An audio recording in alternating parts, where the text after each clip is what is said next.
Hello and welcome to Jasmine and Juniper, the podcast. You are in the right place if you want to learn incredible tools and be inspired to grow a business that supports the life you love. From aromatherapy to manifesting to what it takes to become the leader of your life and business, we will embark on a journey from healing trauma to growing a successful business that keeps you out of the hardships you might be going through and beyond. I am your host, Arin Fugate. I'm a wellness educator and success coach. Join me as I pull back the curtain to living a life as a trauma survivor, a multi-million-dollar earner, and a mompreneur of 2 kids under the age of 6. Are you ready to become the leader of your own destiny? Let's dive in. Welcome back to the show. I am so excited for the guest today. She is a beautiful and inspiring person who I've known for quite a while in many different manifestations of her life. And I'm really looking forward to diving into this conversation. So let's welcome Infinity. She is a somatic business and life coach.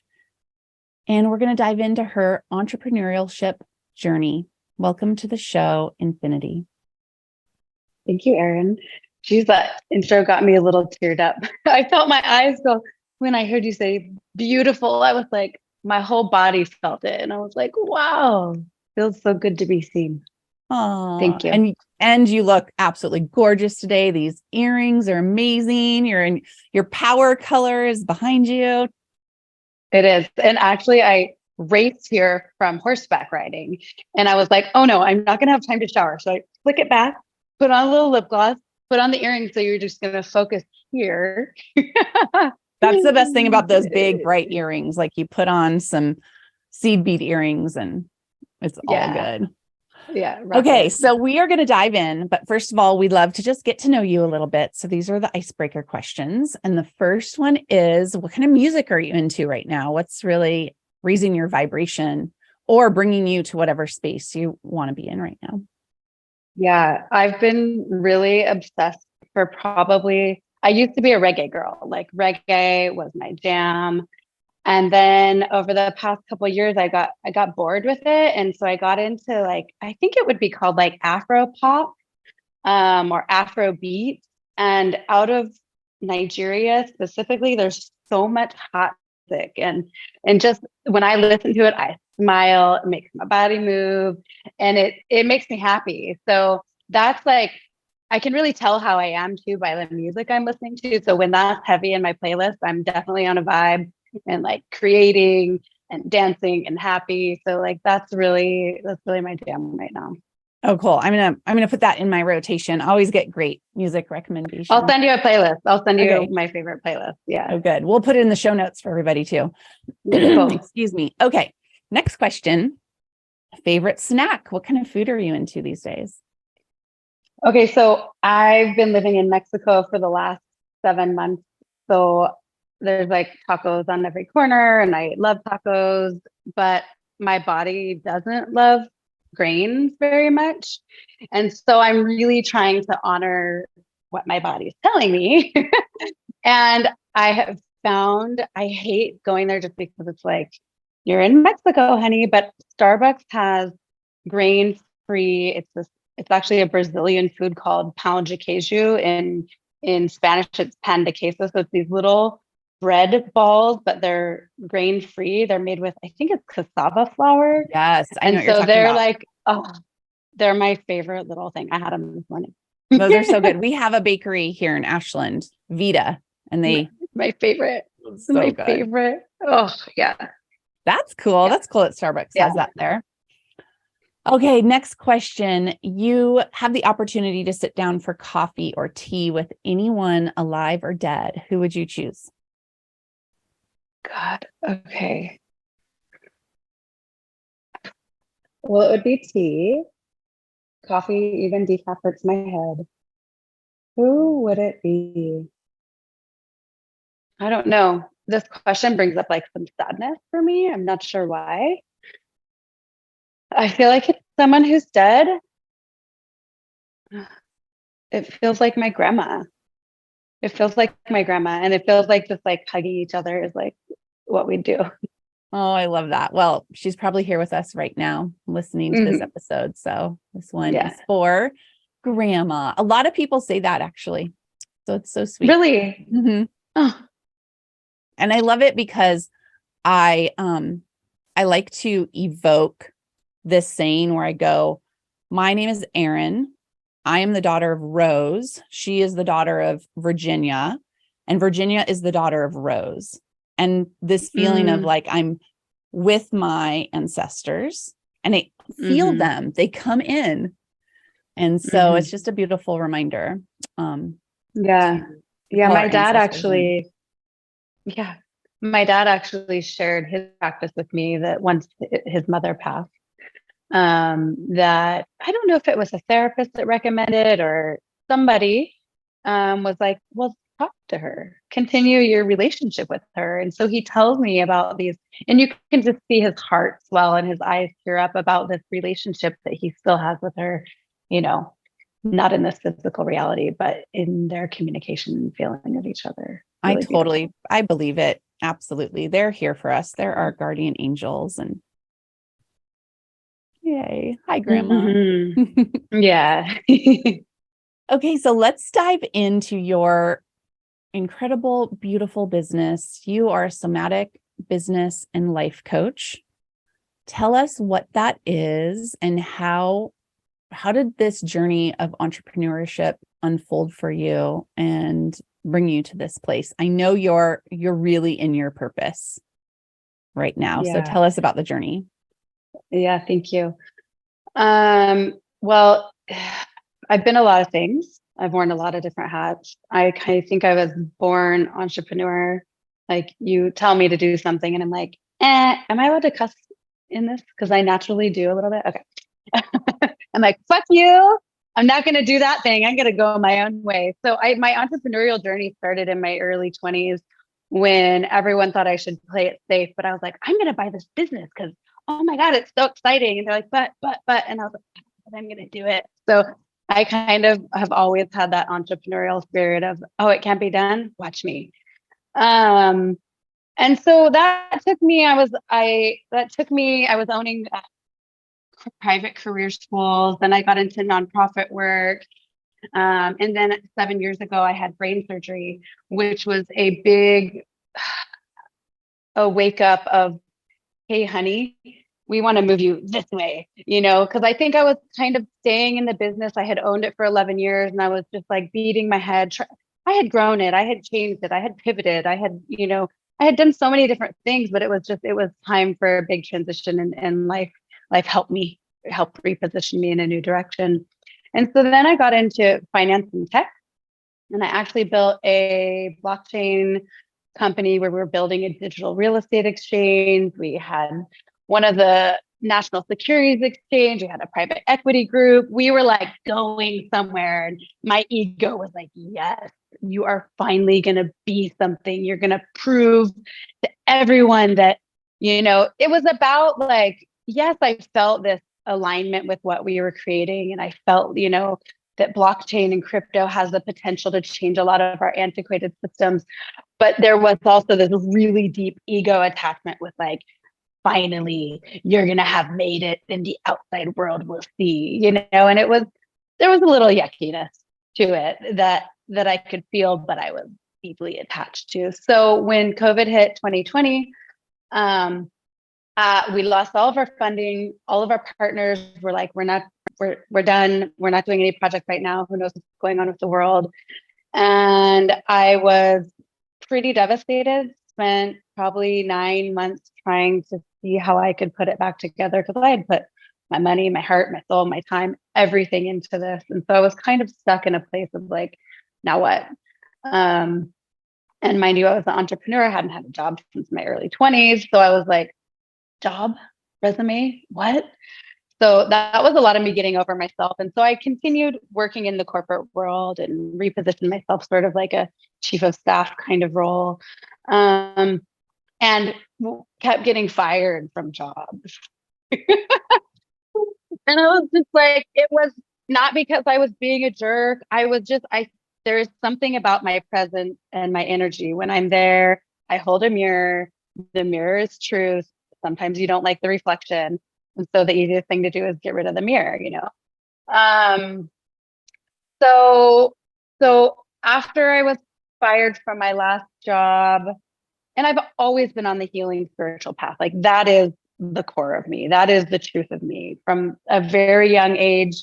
I first started out in like talk therapy when my parents divorced, and then I continued and continued. I've always been on a self-awareness, self-awakening, healing journey, whatever word you want to use for it.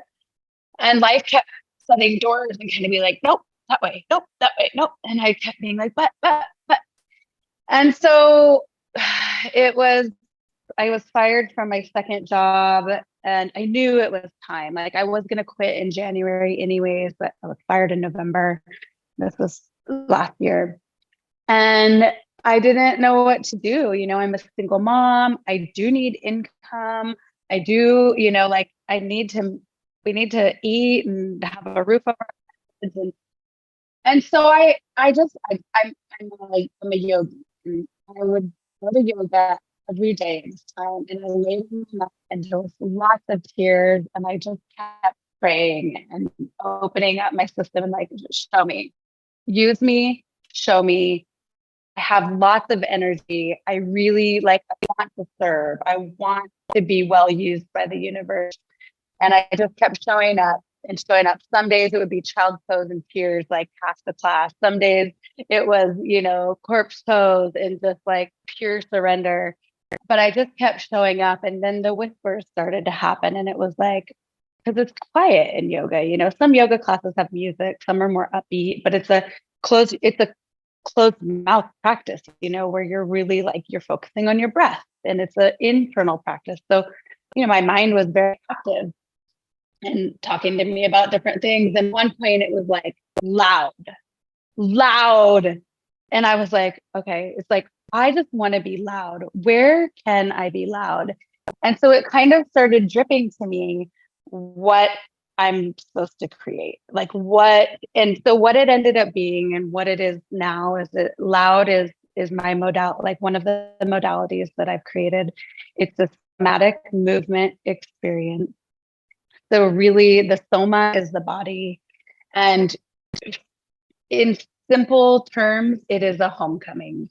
It is coming back to the body, letting the body express, move, make sounds in whatever way maybe we didn't have time for at certain moments of our lives, or we weren't ready for. So it's coming back to the body, taking off this little piece of armor, taking off this layer, removing the things that we put up there to protect us, to keep us safe, letting us release the sound, the emotions, the feelings, the movements, letting us look ugly, crazy, wild, the things that society is like, I have to look this way to be on this call, and I have to look this way for my family. So it really is in the most basic form. It's a place for all of you. It's a place for all of you to come. There's no right or wrong in this environment. And so that's what I wanted to create.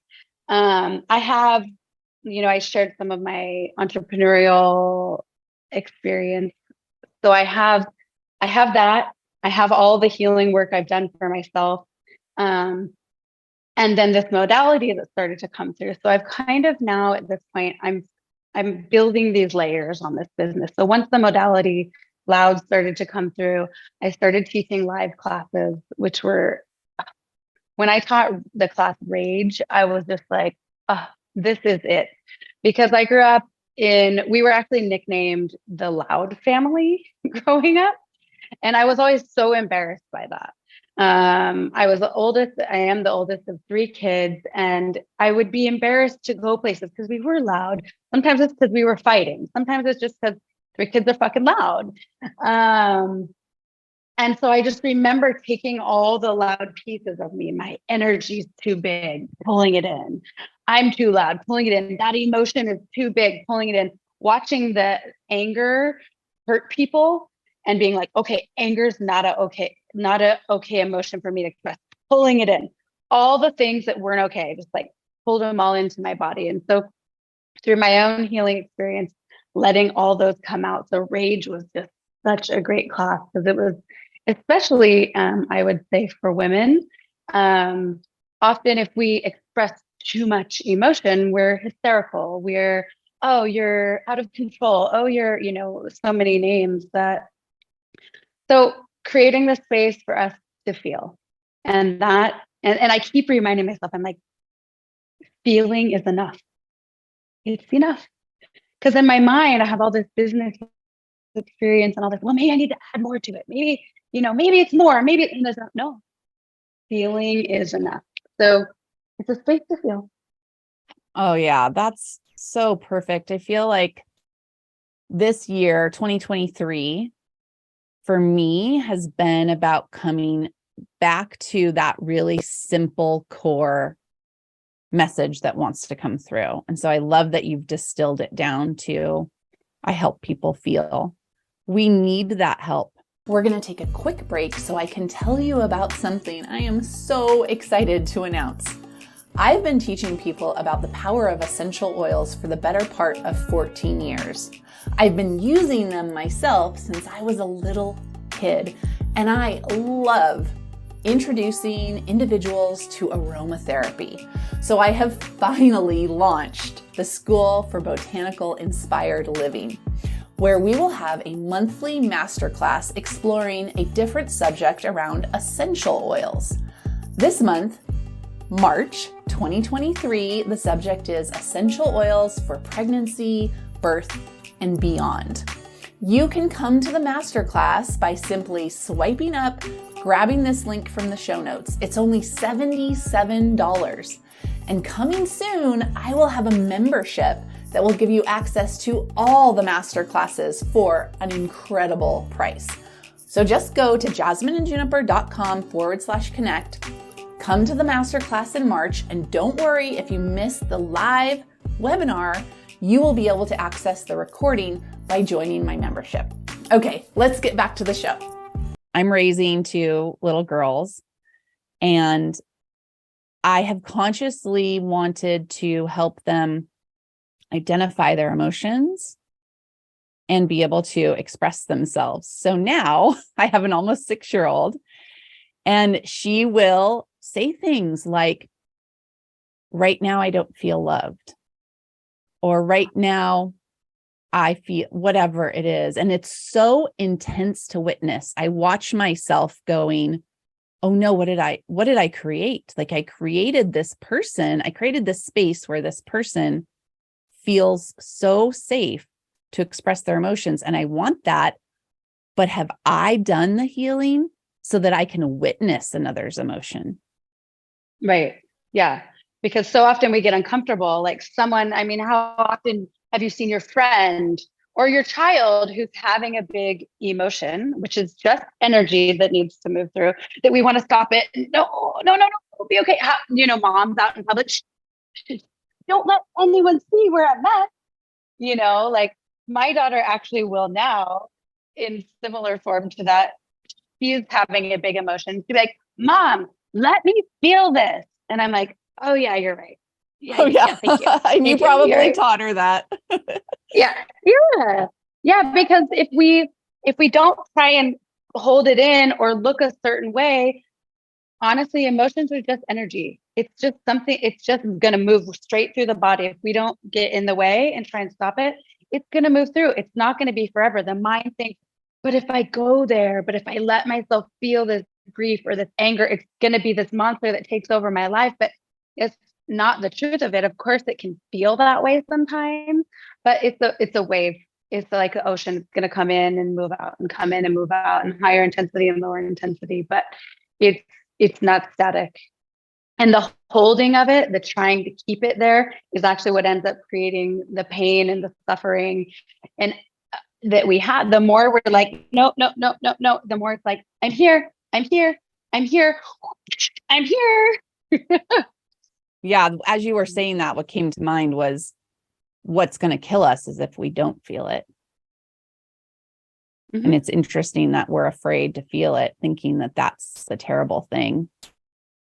But as a trauma survivor and being 46 years old, even though I've done so much healing, my body shows me where I'm still holding stress or tension. And a couple of days ago, I was having this extreme pain in my shoulders, and it has been going on for a long time because I have a 2-year-old and lifting her up and the sleeping positions. And I got to this point where I was like, I don't know if I can handle this pain.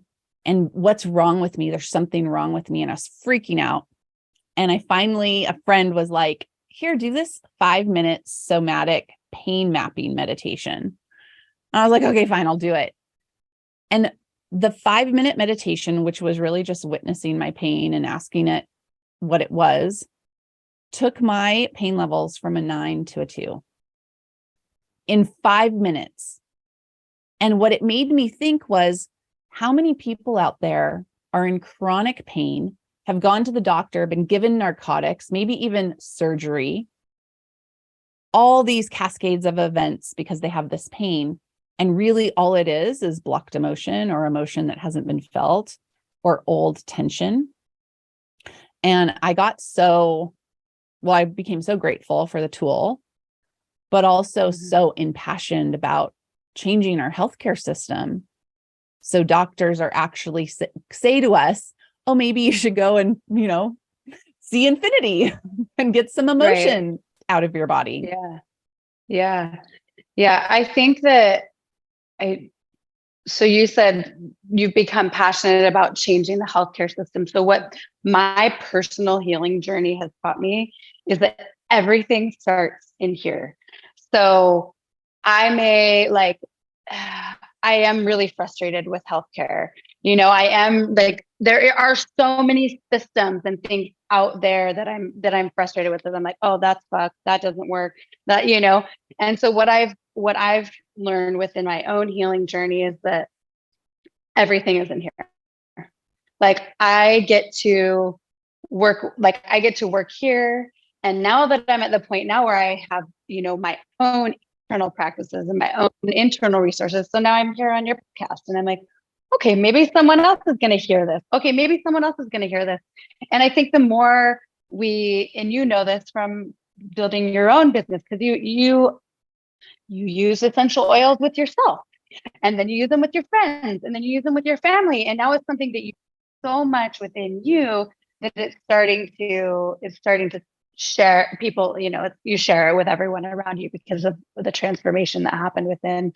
I tried for so many years. I was never like a pill taker. Like I could have probably been diagnosed with like so many things, depression, anxiety, bipolar, blah, blah, blah, blah, blah, blah.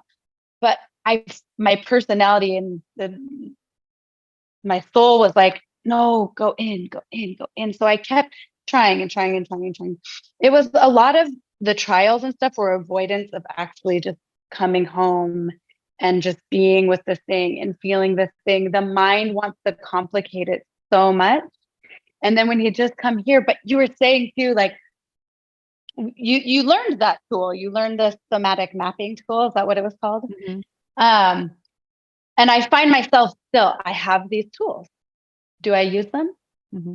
Sometimes I still run around like a crazy person. Oh, I need to go there. When really I need to sit on this fucking yoga mat, stop, take 3 deep breaths, put my hands on my body somewhere and be like, okay, what do you need? I'm right here. But just stopping is sometimes the hardest thing for the mental energy. It is, right? We're running away from witnessing ourselves. I guess it's the same thing when my daughter has a big emotion and I have that feeling of like, oh, I want to stop the emotion. I'm embarrassed, whatever. It's the same within myself.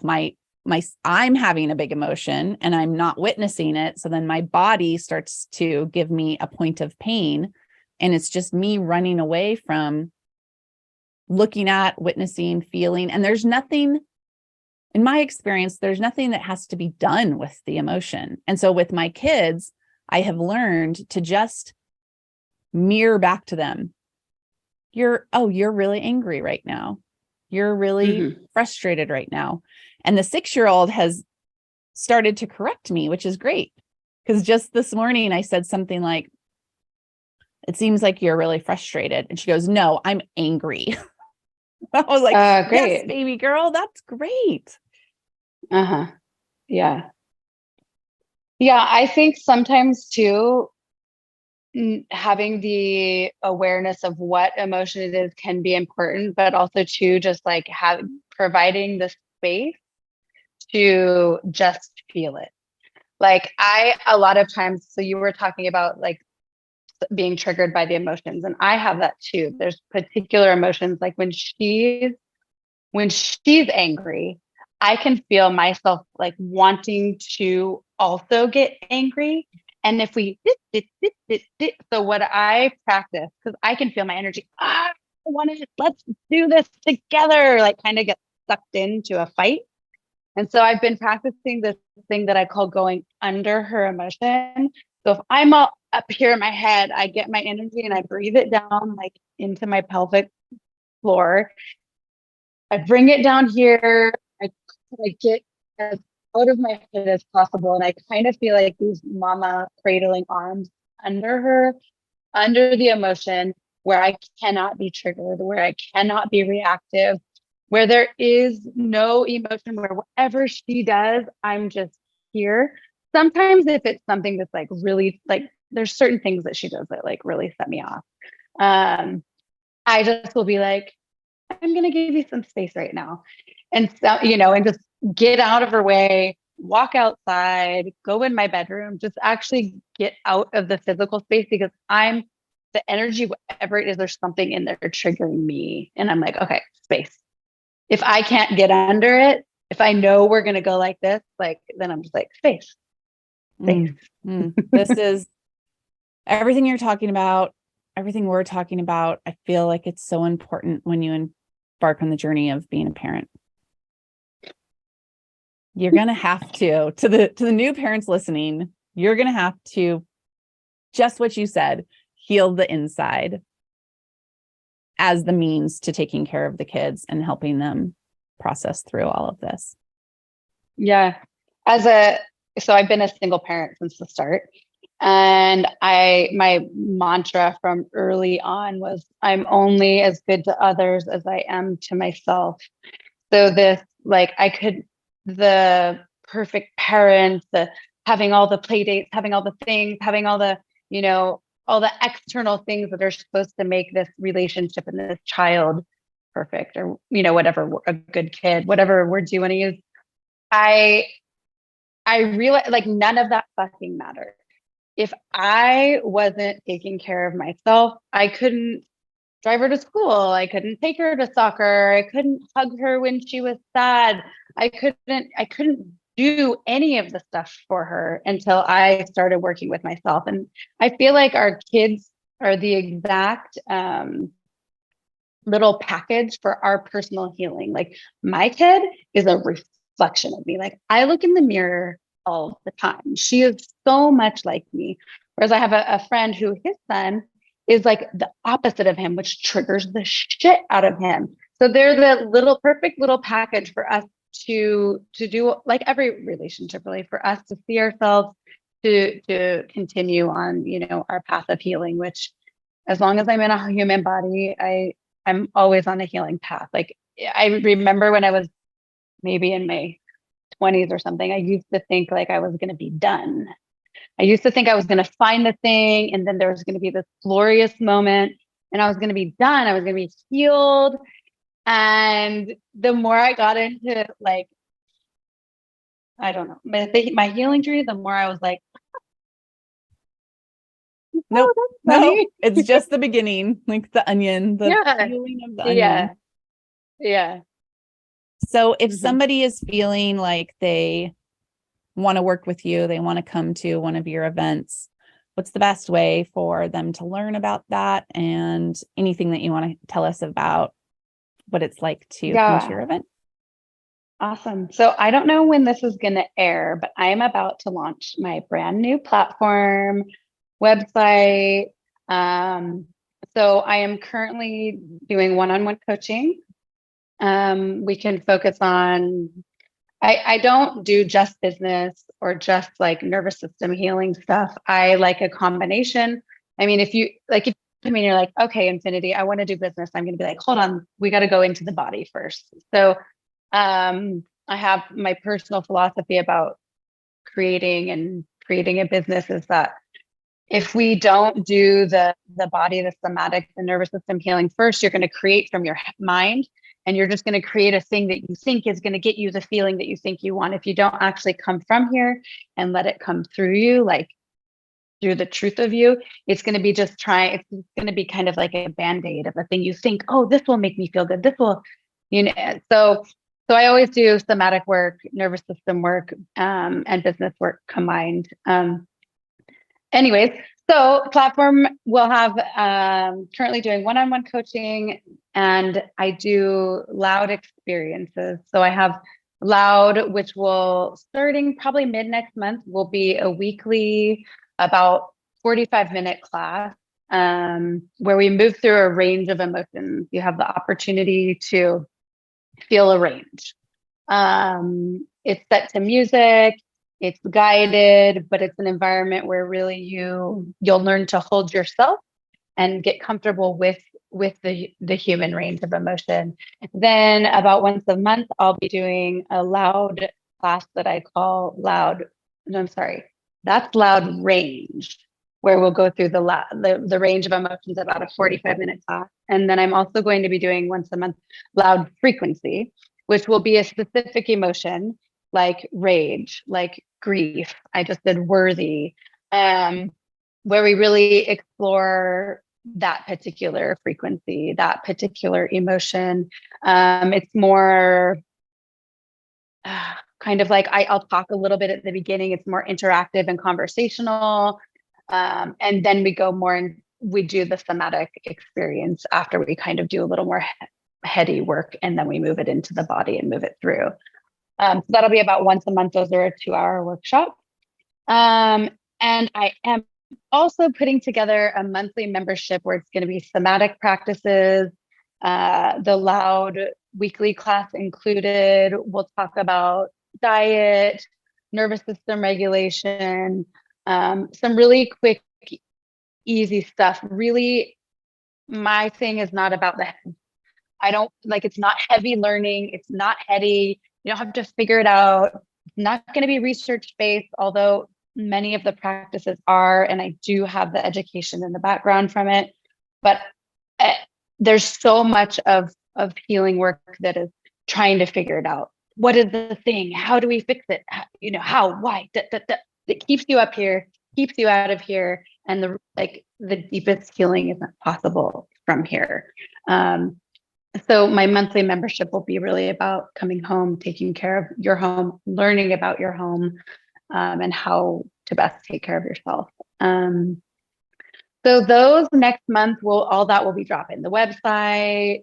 I am doing one-on-one coaching now, the membership, and then the loud experiences. Okay. We'll put that all in the show notes so people can get connected with you. It's been a pleasure chatting with you today. I've loved having you on the podcast, and I know that this is definitely going to touch the right people. I want to speak to the listeners for a moment and say thank you so much for listening to the show. If you thought of someone, if a name came into your head and you're like, they need to hear this, please take a screenshot and share it with them. You can also share it on Instagram and tag me, Jasmine and Juniper Living. And then Affinity is over there. We'll put her Instagram in the show notes so you can tag her. I know I love when you show up in my DMs. Tell me what you thought of the podcast, and let's connect over on social.